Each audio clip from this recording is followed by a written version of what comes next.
Hello friends, I welcome you on your YouTube channel English Speaking and Grammar Junction। आज का हमारा topic रहेगा transitive and intransitive verb. Transitive और intransitive verb topic समझने से पहले आपको पहले ये पता होना चाहिए कि वर्ब क्या होती है। जैसा कि मैंने पहली वीडियो में बताया था कि वर्ब किसी एक्शन को शो करती है, पोजीशन को शो करती है, स्टेट ऑफ बीइंग को शो करती है। अच्छे से डेफिनेशन को समझने के लिए आप जो वीडियो मैंने इससे पहले अपलोड की है उसको आप देख सकते हैं। तो ट्रांजिटिव एंड ट्रांजिटिव वर्ब क्या होती हैं? ट्रांजिटिव वर्ब वो वर्ब होती है जिसको एक ऑब्जेक्ट की रिक्वायरमेंट होती है, जो अपने साथ एक ऑब्जेक्ट लेके आती है हमेशा, वो होती है ट्रांजिटिव वर्ब। अब ऑब्जेक्ट का पता होना चाहिए आपको। ऑब्जेक्ट क्या होता है? एक्चुअली ऑब्जेक्ट वो होता है जो कोई वर्ब सेंटेंस में है ना, उस वर्ब को कोई ना कोई उस वर्ब यानी कि उस काम को कोई ना कोई रिसीव भी तो करेगा, रिसीवर भी तो होगा उस वर्ब का। तो जो रिसीवर है ना, रिसीवर है उसको बोलते हैं ऑब्जेक्ट। जो रिसीवर है उसको बोलते हैं ऑब्जेक्ट, जिसके ऊपर काम के होने का असर पड़ रहा है वो होता है आपका ऑब्जेक्ट। जो काम हुआ है सेंटेंस में, जो वर्ब है आपकी, उसका असर जिसके ऊपर भी पड़ रहा है वही आपका ऑब्जेक्ट होता है। अब एक बार एग्जांपल से देखें। James is flying a plane. इसमें जेम्स आपका सब्जेक्ट है, काम को करने वाला है, डूअर है। अब वो काम कर क्या रहा है? फ्लाई फ्लाई फ्लाई प्लेन को उड़ाने का काम कर रहा है वो। यहाँ पे तो आपकी वर्ब हो गई फ्लाइंग। अब इसका फ्लाइंग का असर किसके ऊपर है? इस फ्लाई को रिसीव कौन कर रहा है? आ प्लेन। तो प्लेन यहाँ पे हो गया आपका ऑब्जेक्ट। तो यहाँ पे जो फ्लाई वर्ब है उसके साथ अपना एक ऑब्जेक्ट भी है, आ प्लेन। तो ये फ्लाई वर्ब यहाँ पे ट्रांजिटिव वर्ब है, यानी कि जिस वर्ब के साथ ऑब्जेक्ट हो, डायरेक्ट ऑब्जेक्ट हो, वो आपकी वर्ब होती है ट्रांजिटिव वर्ब। ठीक है। आप सिंपल भी देख सकते हैं कि आप है ना अपनी वर्ब के ऊपर है ना क्या या किसको का क्वेश्चन करके देख लीजिए। क्या, व्हाट या होम क्वेश्चन पुट करके देख लीजिए अपनी वर्ब के ऊपर। अगर आपको आंसर मिलता है तो वर्ब हो जाएगी वो ट्रांजिटिव, अगर आंसर नहीं मिलता है तो हो जाएगी इंट्रांजिटिव। अब यहाँ पे देखिए, James is flying a plane. क्या फ्लाई कर रहा है जेम्स? क्या? अ प्लेन। आपको आंसर मिल गया क्या का, तो यहाँ पे आपकी वर्ब क्या है? ट्रांजिटिव वर्ब है। आगे और सेंटेंसेज हैं उनसे आप अच्छे से समझ सकते हैं। एक बार देखें। Do not underestimate your enemy. यहाँ पे वर्ब क्या है? अंडरस्टिमेट, किसी को नजरअंदाज करना, ये यहाँ पे एक्शन हो रहा है। और इसका किसको अंडरस्टिमेट नहीं करना? किसको? अपने ओपोनेंट को, अपने शत्रु को, अपने एनिमी को। तो यहाँ पे आपका ऑब्जेक्ट क्या हो जाएगा? योर एनिमी, और अंडरस्टिमेट हो जाएगी वर्ब। ठीक है। अंडरस्टिमेट करने का जो असर है, प्रभाव है, वो किसके ऊपर जाएगा? एनिमी के ऊपर। तो एनिमी आपका हो गया ऑब्जेक्ट।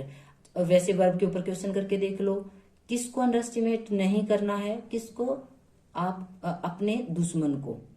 तो आपको जवाब मिला, आपको आंसर मिला किसको का, तो ये ट्रांजिटिव वर्ब है। जो अनअंडरस्टिमेट है वो एक ट्रांजिटिव वर्ब है, क्योंकि उसके साथ अपना ऑब्जेक्ट है, your enemy. He ate apple. He ate apple, यहाँ पे एट, ये तो वर्ब हो गई। ईट, ईट मीन खाना, ईट का पास्ट है यहाँ पे एट, ये तो वर्ब हो गई। और उसने क्या खाया है? क्या, इसके ऊपर ईट के ऊपर काम करके अपना क्वेश्चन पुट करके देखो, क्या खाया उसने? एप्पल। क्या का जवाब आपको मिला, आपको आंसर मिला क्या का। तो ये जो है ईट यहाँ पे एक ट्रांजिटिव वर्ब है, क्योंकि उसके साथ अपना ऑब्जेक्ट है एप्पल। ठीक है। My teacher appreciated me. My teacher appreciated me. Teacher ने किसको एप्रिसिएट किया? मुझे। मुझे एप्रिसिएशन का असर किसके ऊपर है? प्रभाव किसके ऊपर है? मुझ पर। तो मैं तो हो गई ऑब्जेक्ट, और एप्रिसिएट जैसा कि आपको नजर आ रहा है यहाँ पे वर्ब हो जाएगी। I change the bed sheet. Change यहाँ पे वर्ब है, काम क्या हो रहा है, चेंज करने का। किसको चेंज किया है, बेड शीट को। तो किसको चेंज किया है, बेड शीट को। क्या या किसको का जवाब मिलते ही आपकी जो वर्ब है जवाब मिलता है तो वो ट्रांजिटिव हो जाएगी। अब यहाँ पे आपने देखा कि किसको चेंज किया, क्या चेंज किया, I change the bed sheet. क्या चेंज किया, बेड शीट।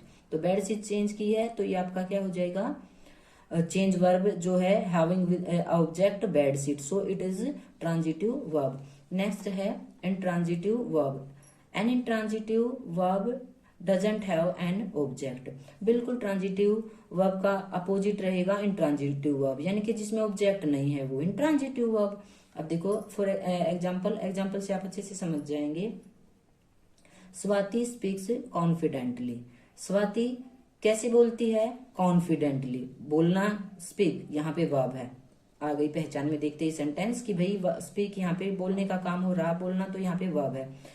अब ये बताया गया है कि वो कैसे बोलती है, क्या या किसको का जवाब तो नहीं मिला यहाँ पे, बल्कि ये बताया गया है सेंटेंस में कि वो बोलती कैसे है, कॉन्फिडेंटली बोलती है। कैसे का जवाब मिला आपको यहाँ पे, तो यहाँ पे ये इंट्रांजिटिव वर्ब नहीं है। सिंपल बात है, ट्रांजिटिव तो तभी होगी जब आपको क्या या किसको का जवाब मिले। जैसा कि सेंटेंस में आपको क्या या किसको का जवाब नहीं मिला, बल्कि क्या जवाब मिला, वर्ब के ऊपर क्वेश्चन पुट करते हुए कैसे बोलती है। ठीक है, तो ये हो गई आपकी इंट्रांजिटिव वर्ब। अब आगे देखें, कुछ एग्जाम्पल और हैं इंट्रांजिटिव वर्ब से रिलेटेड, उनसे कॉन्सेप्ट बिल्कुल अच्छे से क्लियर हो जाएगा। ये देखें, हाँ, सी राइट्स ब्यूटिफुली। सी राइट्स ब्यूटिफुली, जैसा कि आपको वर्ब का पता चल गया कि वर्ब आपकी क्या है, यहाँ पे राइट है। वर्ब आपकी क्या है, यहाँ पे राइट है, लिखने का काम हो रहा है। और ऊपर से ये बताया गया है कि वह कैसे लिखती है, सुंदर तरीके से, अच्छे तरीके से। ये नहीं बताया गया है कि क्या लिखती है, बल्कि ये बताया गया है कि कैसे लिखती है। तो कैसे का जवाब मिला है हमें, क्या या किसको का जवाब नहीं मिला वर्ब पे क्वेश्चन पुट करते हुए, तो ये इंट्रांजिटिव वर्ब हो जाएगी। अब आगे देखें, baby is sleeping in the cradle. Cradle होता है पलना, बेबी क्रैडल में सो रहा है। अब कुछ बच्चे कहेंगे कि क्रैडल जो है वो है यहाँ पे ऑब्जेक्ट, बच्चे के सोने का असर जो है क्रैडल पे पड़ रहा है। क्रैडल यहाँ पे नहीं है ऑब्जेक्ट। आप देखें एक बार इस वर्ब के ऊपर क्वेश्चन पुट करके देखिए, बेबी इज स्लीपिंग, क्या या किसको का जवाब नहीं मिला ना आपको, बल्कि ये जवाब मिला कि बच्चा कहाँ सोता है। कहाँ का आपको जवाब मिला है, कहाँ का आपको आंसर मिला है। अब कहाँ का मिला है तो इंट्रांजिटिव वर्ब जाएगी। ट्रांजिटिव में तो सिर्फ क्या है किसको का आंसर मिलता है हमें, तो baby is sleeping in the cradle. तो यहाँ पे जो स्लीपिंग है वो इंट्रांजिटिव वर्ब है। नेक्स्ट देखें, birds are flying in the sky. Birds fly कर रहे हैं स्काई में। अब आप कहेंगे कि स्काई यहाँ पे ऑब्जेक्ट है, उनके बर्ड्स के उड़ने का जो प्रभाव है वो स्काई के ऊपर है। उनके ऊपर क्या प्रभाव है आप बताइए। इसमें तो हमें ये पता चला है कि जो बर्ड्स हैं वो आसमान में उड़ रहे हैं, आसमान में उड़ रहे हैं। प्लेस का पता चला है कि वो उड़ कहाँ रहे हैं, आसमान में उड़ रहे हैं। ठीक है, तो यहाँ पे फिर से फ्लाइंग जो है क्या आपकी इंट्रांजिटिव वर्ब है। आगे देखिए, सी मोस्टली ईट्स ऑन टाइम। वो ज्यादातर टाइम पे खाती है। अब इसमें देखिए, इसमें ये तो कुछ पता चला ही नहीं हमें वो क्या खाती है। क्या का जवाब मिलता तो ये हो जाता ट्रांजिटिव। अब इसमें तो हमें ये पता चला कि वो ज्यादातर टाइम पे खाती है। ये पता चला कि कब कब खाती है, भाई क्या टाइम है उसके खाने का, कब का पता चला है। यहाँ पे वहन क्वेश्चन का आंसर आप दे सकते हैं, वट या होम क्वेश्चन का आंसर आप नहीं दे सकते। तो इट्स जो है यहाँ पे इंट्रांजिटिव वर्ब है। ओके दोस्तों, छोटा सा टॉपिक था, बहुत इजी वे में मैंने समझाने की कोशिश की है। फिर भी अगर आपको कहीं से भी इस टॉपिक में कोई प्रॉब्लम आती है, समझ में नहीं आता, you can comment, I will answer you. Thanks a lot.